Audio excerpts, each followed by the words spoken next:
Kaixo eta ongi etorri jakindunera. Gaur selektibitateko bideo bat ikusiko dugu. Kasu honetan 2024ko ohiko azterketa 3. ariketa.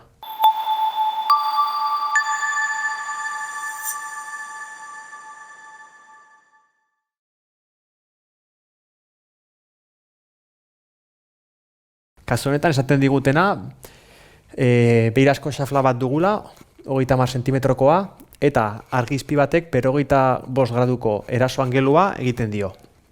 Ematen dizkiguten datuak errefrakzio indizea bai aireana, bai beirana, eta argiaren abiadura. 3 gauza aldetzen dizkigu. Bideoa 2 zatitan banatuko du. Lehendabizi, errefrakzio angelua eta zein da bere kolorea. 2. ariketa angelua irteterakoan, eta azkenik zenbat denbora daraman xafla zeharkatua izateko. Beraz, lehen atala. Errefrakzio angelua kalkulatu izateko esnelen legea erabili behar dugu. Kolorea ere galdetzen digute. Beraz, kolorea bera izango da. Hau da, kolorea maiztasunaren araberakoa denez, kasu honetan maiztasuna ez denez aldatzen, kolorea bez. Beraz, kolorea bera izango da.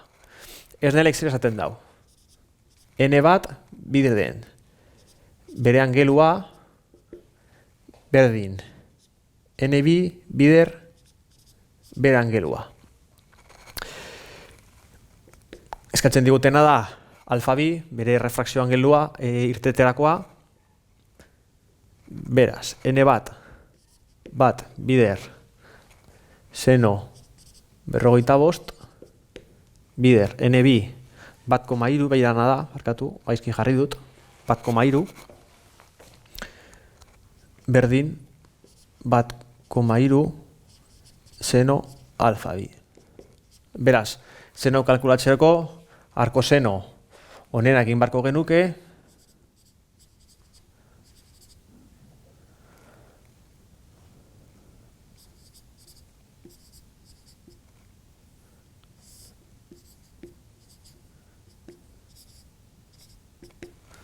eta kalkulagailuan sartzen badugu,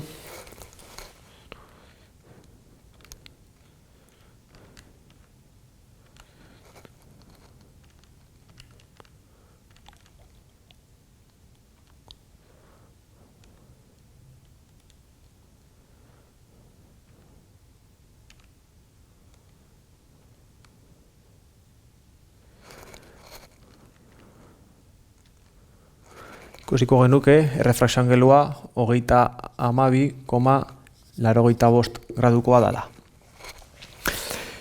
Beraz, 2. atala zer eskatzen digute? Angelua irteterakoan. Beraz, ikusiko dugu, esnel aplikatuta ere, N bat bider, errefrakzio angelua bider, indizea barkatu bere bider, errefrakzio angelua berdin. Errefrakzio indizea xaflan bider angelua, eta 2. aldea irteterakoan ikusiko genuke dela NB bider seno alfa bi berdin N3 bider sinu alfa 3. Beraz, ikusten dugunez, hau da, beraz, N bat sinu alfa bi berdin N3 sinu alfa 3. Beraz, ikusiko genuke, N bat sinu alfa bat berdin NB bider senu alfa bi berdin N3 bider seno alfa 3. Beraz, N bat bider senu alfa bat berdin N3 bider seno alfa 3. Beraz, indizeak berdinak dienez, argia pasatzen da lekutik bera denez, angeluak ere berak izango die. Beraz, errefrakzio angelua irteterakoan bera izango da. Eta oin, 3. atala egingo dugu. Dan ezabatu eta 3. 3. atalean, esaten digute, zenbat denbora behar dan xafla zeharkatzeko. Hau da, eskatzen digutena da, denbora. Denbora zeharkatu kalkulatu alizateko, kalkulatu behar dugu distantzia zati abiadura. Beraz, bi puntu hauek kalkulatu behar ditugu. Nola kalkulatzen ditugu? Indize errefrakzioa, badakigu dela argiaren abiadura, zati abiadura. Beraz, bigarren zatian eta bigarren zatian. Beraz, kasu honetan, abiadura kalkulatu nahi dugunez, izango genuke abiadura zati NB eta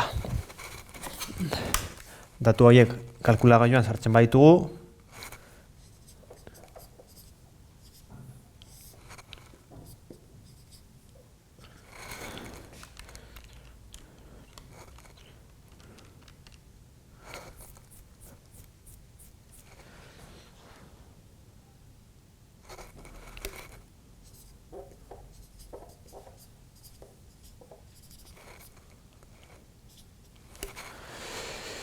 gero, distantzia nola kalkulatzen dugu?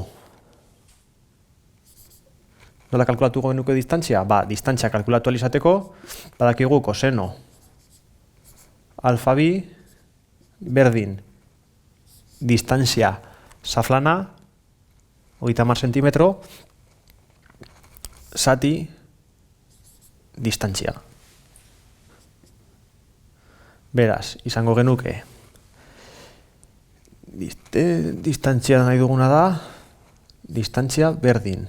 L zati koseno alfa bi, eta izango genuke 0,3 zati koseno 45, eta datu hauek kalkulagailuan sartu eskero,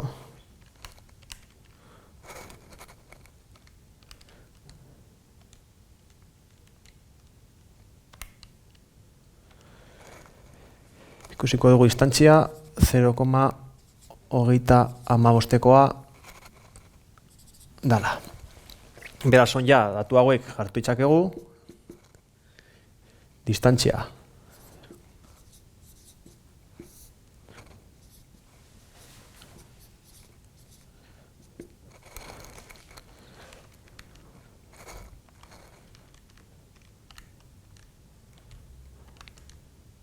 eta ikusiko dugu egoten den denbora,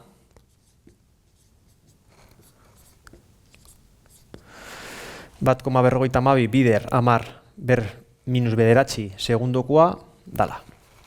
Beraz hau izan dudana, mi esker ikusteagatik eta gogoratu, sare sozialetan eta web orrian jarraitu jakindun.